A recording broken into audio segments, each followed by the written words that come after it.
Welcome to the premiere episode of the Locked On Hawkeyes, the latest addition to the Locked On Sports Network's growing lineup of college podcasts.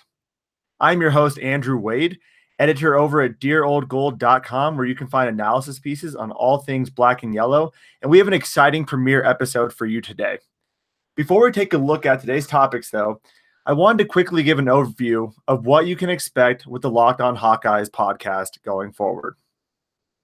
We will be recording at least 4 episodes every single week and dedicating every single episode to covering the ins and outs of Hawkeye athletics, which means previewing the big games, recapping performances, discussing issues and opinions on the direction of different Hawkeye athletics, and hopefully having a few surprise guest appearances from former Hawkeye athletes. With that being said, let's get started with today's episode. We have 3 awesome segments for you today. The first segment, we're going to be recapping the Hawkeyes' disappointing loss to Northwestern. What went wrong, who did well, which surprised not a ton of people, and what the heck is going on with Noah Fant, the All-American tight end who just can't seem to get in the game for whatever reason. On segment 2, we're going to be giving you a rundown of other Hawkeye sports, including the women's field hockey trip to the NCAA tournament, the women's basketball team's hot start, and then also how the number 3 ranked wrestling team is currently doing this season. And finally, on segment 3, we are going to be reviewing the men's basketball team's 2-0 start, including today's victory over the Green Bay Phoenix. Before I jump in, though, I want to make sure to please subscribe to our podcast on iTunes, Stitcher, Spotify, or wherever you get your podcast. And please leave us a review. All feedback is good, constructive criticism, whatever you may have. Would love to hear it from you, as well as what kind of things you would like to hear going forward on the podcast.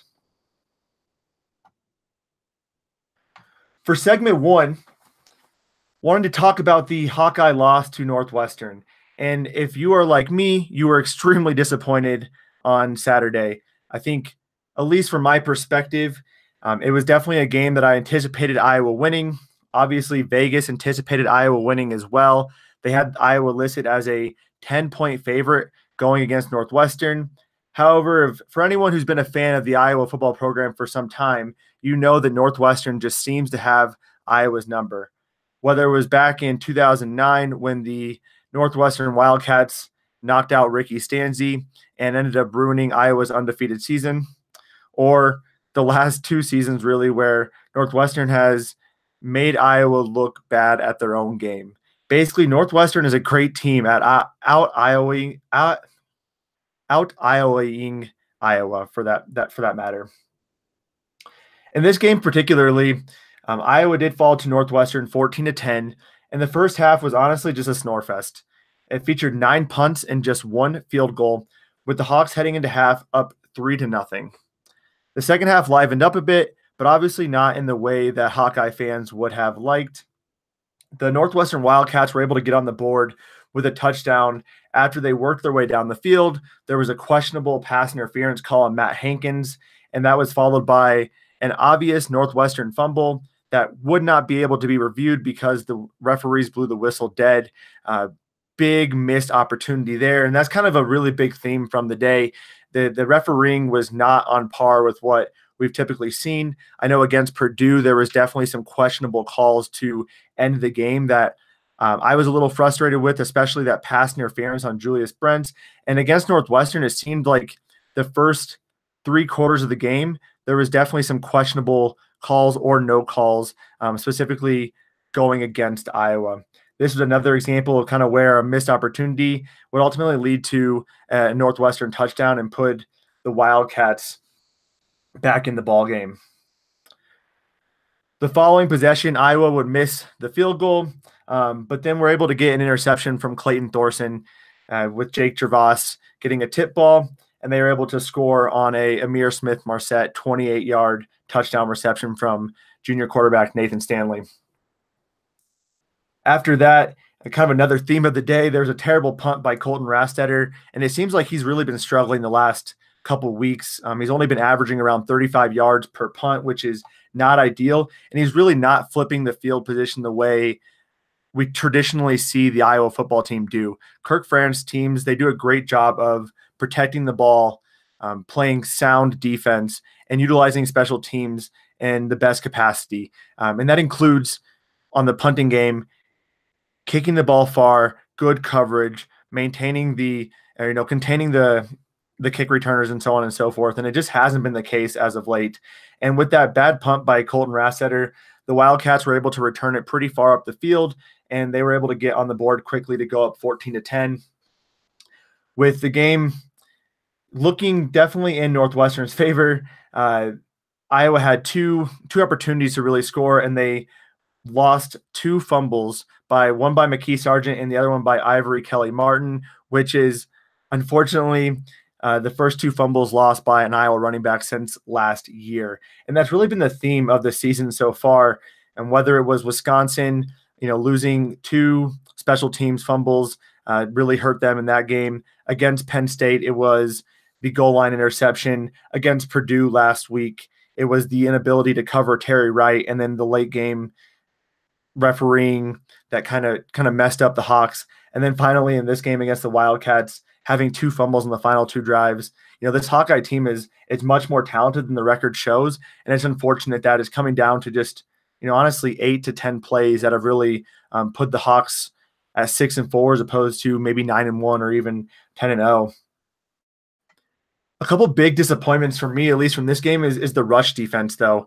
Isaiah Bowser has not been the best running back for Northwestern, and Northwestern overall just hasn't been a great running team this season after Jeremy Larkin retired, unfortunately, due to some medical conditions. Since then, though, Northwestern hasn't been able to run the ball overly well.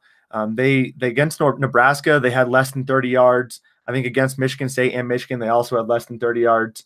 Against Iowa, however, they put up 184 yards, which was their best day of the year. And this is against a stout Iowa run defense, an Iowa run defense that I believe before the Northwestern game was ranked top 3 in the nation. This defense has held the likes of Miles Sanders to 3.6 yards per carry, DJ Knox to 3.8 yards per carry. They held the entire Maryland, Indiana, and Minnesota teams to under 68 yards total in each of those games. Heisman Trophy candidate, at the least at the beginning of the season, Jonathan Taylor, was only able to manage 113 yards against this team. And David Montgomery, who is projected to be, potentially a early second-round draft pick in this upcoming year's draft, he only got 44 yards against the Hawks. So to see Isaiah Bowser go off for 165 yards at a 5.3 yard per carry clip is really unfortunate and definitely disappointing. Another area that I kind of struggled with in watching this game was the play calling. And, a lot of fans can kind of get on the fact that it didn't seem like Nate Stanley was pressing the ball downfield, but I counter that with it seemed like a lot of the plays were designed to go horizontally. And that definitely is a staple of a Brian Ferentz offense. They like to do a lot of the bubble screens, but it seemed like they were relying more on the bubble screen than they typically have. Going to Nick Easley, who is a fantastic receiver and did a great job of still getting upfield and getting some yards. But for the most part, the play calling seemed to be going more horizontally and less vertically, especially against a depleted Northwestern secondary that had 3 of their top corners out of the game for the most part. It wasn't all bad, though. There were a few guys that I wanted to call out from the game, was specifically Ihmir Smith-Marsette, who has been electrifying on special teams. He's against the Northwestern Wildcats. He had 3 returns for 100 yards, and he reeled in 4 catches for 90 yards, including a beautiful catch on third down where he managed to haul the ball in, tap his foot. It was initially called incomplete, but they eventually overturned that. And then obviously the 28-yard touchdown reception. And then on the defensive side of the ball, I wanted to give a game ball to Amani Hooker, who had 6 tackles, 1 sack, and a pass defended. And in general, he's just been a jack of all trades for the Hawkeye defense and really kind of the linchpin of that defense. And I'm really thankful that he's a junior. Hopefully he's going to be back next year. I haven't seen him on a lot of draft boards, so definitely some hope coming back for next year. But overall, just a disappointing game. If you're like me, it was definitely frustrating. You were expecting to see a win.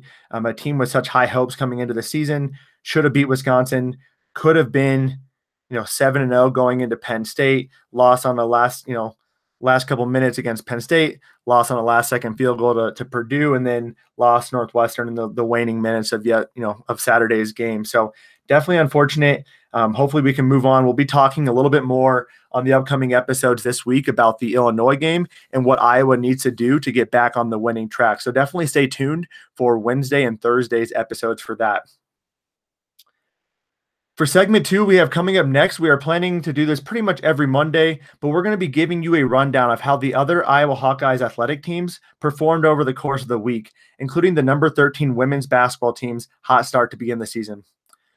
But before I talk about the past week of excitement in Hawkeye athletics, I have a message for you, the listener, because if you're like me, you hate to miss your favorite team play, regardless of who they are playing.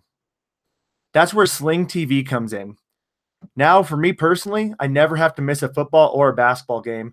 And the best part is I no longer have to pay for a bunch of channels I don't even watch with a typical cable package. And believe me, those cable packages are getting pretty pricey. For just $30 a month, you get access to ESPN, the Big Ten Network, and more without the hassle of a long-term contract.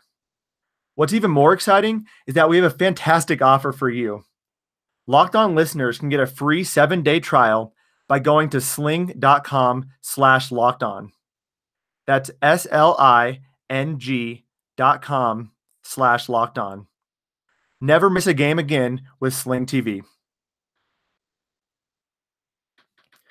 All right, before we jump into segment 2, wanted to give a quick heads up for segment 3. We're going to be covering the men's basketball team's 2-0 start, including yesterday's win over Green Bay, and want to take a look at what's on the horizon for Fran McCaffrey's basketball team because they do have a few tough games coming up in the 2K Empire Classic. Before we talk about that, though, let's jump into how the other Hawkeye athletic teams have done over the past week. And there's been a lot of exciting games, and it's a great time to be an Iowa Hawkeye fan. A lot of big things happening outside of, the football world, which a lot of us like to get wrapped up into. But there's other teams doing fantastic things, including the women's field hockey team. The ladies field hockey team received an at-large bid to the NCAA tournament after falling in the Big Ten tournament. On Friday afternoon, the number 7 Hawkeyes fell to number 12 Wake Forest in the Sweet 16. Unfortunately, that is the conclusion of the season, but it's always great whenever a Hawkeye program can make the NCAA tournament, regardless of what sport it is. Definitely a good season for the ladies there. Maddie Murphy was named to the first-team All-Big Ten team, and Katie Birch and Sophie Sunderland were also named to the second-team All-Big Ten team. So congrats, ladies. Nice work. Way to represent the Hawkeyes. The women's basketball team has also been off to a pretty hot start. The number 13 women's basketball team made quick work of their 2 opponents this past week, beating NAIA Dakota Wesleyan University 102-54 before taking care of Oral Roberts University 90-77 on Friday evening. As expected, All-American forward Megan Gustafson paced the team in points in both contests, and against Oral Roberts, she led the team in points, boards, assists, and blocks. Pretty incredible. Definitely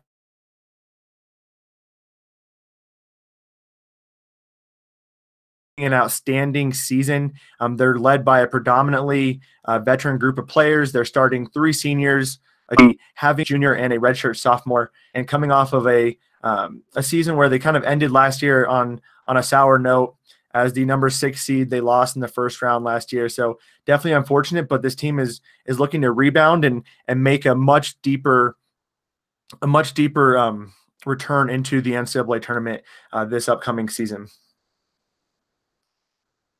And in the wrestling world, the number 3 wrestling team, the Iowa Hawkeyes men's wrestling team, opened up the season with two dual matches versus Cal State Bakersfield and Kent State this past week. They put away both teams pretty easily. They beat Cal State Bakersfield 36-3, and then followed that up with a 45-0 win over Kent State to notch their 1,000th dual win in program history. The Hawks are just one of 4 teams to ever achieve that. So some pretty awesome stuff going on in the Hawkeye athletic world. Obviously, a lot of us care pretty significantly about the football team and the men's basketball team, and that's what's going to get a lot of the hype. But it's really important for us to also make sure that we're supporting the other Hawkeye athletic teams, especially because they're pretty fantastic and doing an outstanding job so far in this young school year. And that's it for segment 2. For segment 3, as we talked about, we're going to be jumping into the weekly the weekly rundown of the men's basketball team, talking through their 2 games so far, including yesterday's victory over Green Bay.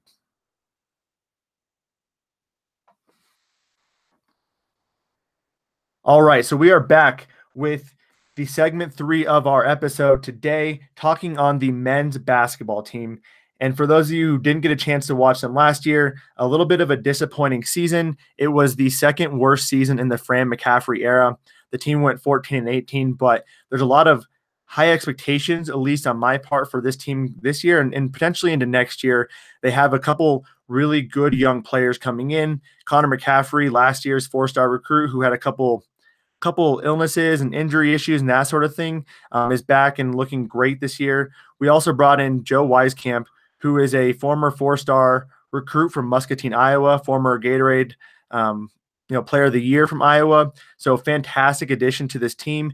And there were no major losses from this team. So definitely a team that's on the rise and could be pretty good this year if they're able to figure out a few of the issues. And definitely a good thing we had a few warm-up games this year before we're jumping into next Thursday's game against number 14 Oregon. So last night or yesterday afternoon, if you had an opportunity to, the Hawks did beat the Green Bay Phoenix 93-82, and kind of like the game against the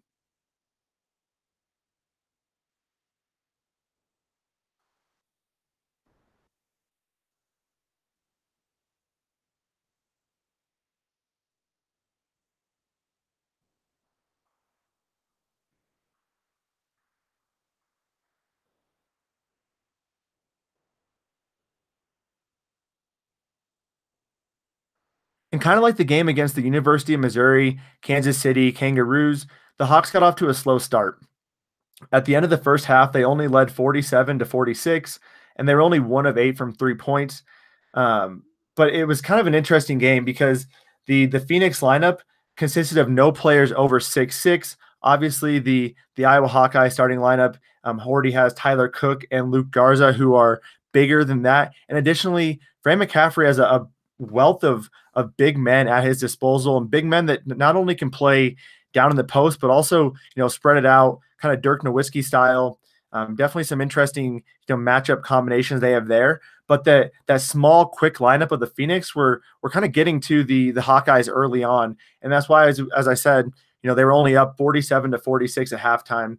Obviously, the lack of shooting from behind the arc wasn't very great.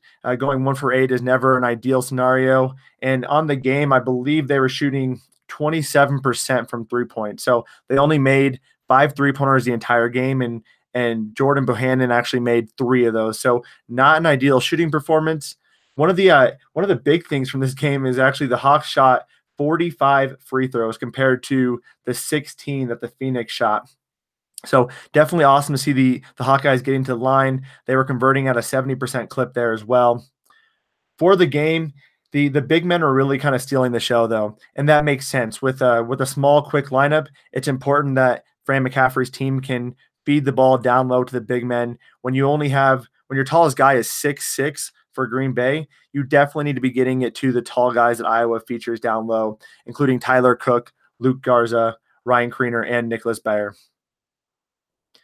So Tyler Cook and Luke Garza actually kind of paced the Hawkeyes in scoring. They had 17 points each.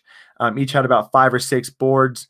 And then Nicholas Baer had 12 points. And Ryan Kriener actually was really the one who impressed me probably the most, just based on the way he was able to score in such different and effective ways. Being 7 foot tall, pretty surprising to watch him drive from the 3-point line and dunk it on the Green Bay Phoenix. Another possession, he was able to post up and put it in for a nice bank off the backboard. And then another possession with Connor McCaffery at the point. They did a nice little pick and roll and handed it actually back to Kriener, who popped a 3-pointer from behind the arc and made it. So definitely interesting to see the different ways that he can score, and that's quite a mismatch for any program going up against the Iowa Hawkeyes, when you have a 7-foot tall player who can play inside and out so effectively, that's definitely going to make yourself kind of dangerous, which is awesome. Minutes leaders for the day: Jordan Bohannon came in at 36 minutes. Joe Wieskamp came in at 30 minutes. Luke Garza came in at 36 minutes. Tyler Cook at 24. So those are kind of the guys that were pacing the team there. And it'll be interesting to see kind of one of the big questions I have from the game is what kind of lineup combinations are we going to have? Over the last 2 games, Fran McCaffrey has been sort of tinkering with a lineup that features Connor McCaffrey at the point and actually moving Bohannon over to the shooting guard role. Bohannon is definitely a natural scorer. He's good at feeding the ball to others, but it seems like McCaffrey really operates well with the ball in his hands, and Bohannon can, be that effective scorer off the side if McCaffrey can, create for him. So definitely some interesting things to see there, and it may actually push Isaiah Moss to the bench, which again, interesting scenario we have coming on, seeing how Jordan Bohannon and Connor McCaffrey operate together could provide some unique lineup combinations for the Iowa Hawkeyes. That's it for the game, though, against Green Bay. The next game for Iowa is in New York, another game in the 2K Empire Classic. They're facing off against the number 14 Oregon Ducks and 5-star center Bol Bol, who is highly regarded. He can play inside and out, and that'll be a really good test for the Hawkeyes lineup that features a lot of height and length on that team, and in general, a lot of athleticism and scoring prowess. So how can they stop Bol Bol on the defensive side of the ball will be kind of one of the big matchups we'll be watching. But if you're interested in that, we'll definitely be previewing that matchup on Wednesday's episode, so stay tuned for that. And that'll wrap it up for our 3 segments for today. Coming up on tomorrow's episode, we're going to be previewing the postseason opportunities for the Iowa football team. And there are some postseason opportunities. There's really one that kind of sticks out, one to talk through that with you, give you some insight as to how that process happened, what different results over the next 2 weeks can mean for the Iowa Hawkeyes, so you have an idea of what to be looking forward to. We're also going to be recapping an exciting weekend in the Big Ten West. Definitely some interesting scores. Purdue got blown out by Minnesota. Wisconsin lost another game. So we'll be talking a little bit more about the Big Ten West and what happened this past weekend. And then we're going to be looking ahead to the potential of next year's Hawkeye football team. If you're like me, this past weekend was definitely a kick in the stomach, not an ideal game. In fact, really the past 3 weekends have been really frustrating. And so I wanted to review what we can be on the lookout for next year, because there's a ton of potential with this team. I think there's a really good opportunity if the ball falls the right way for the Hawkeyes. And as we've seen the last couple of games, it hasn't been the case, but there's definitely a good opportunity for next year's team to be that special Iowa team that we look forward to seeing every 3 to 4 years in Kirk Ferentz's program. So that'll do it for our Monday morning episode. As I said before, I'm your host, Andrew Wade, and you can find me on Twitter at Wade_Andrew, and you can follow all of the exciting happenings of the Locked On Hawkeyes podcast on Twitter at Locked On Iowa. Again, on Twitter, Locked On Iowa, make sure to follow us. We'll be posting fun, exciting content. We'll be letting you know when our next episodes are coming out. And as we begin to post more episodes, we'll start having some additional Fan Friday type stuff where you can send over questions to us and we can start answering those on an extra special Friday episode for you all before the weekend begins. So please make sure to subscribe to our podcast on iTunes, Stitcher, Spotify, or wherever you get your podcast at. And please leave us a review. Let us know what you think of the podcast. Let us know what things you're interested in hearing about. Definitely want to keep this open to you, the listener, to get the information that you're really looking forward to receiving on a daily basis for your beloved Iowa Hawkeyes. Again, thank you for joining us on the Locked On Hawkeyes podcast. Have a fantastic day, Hawkeye Nation, and we will be back tomorrow.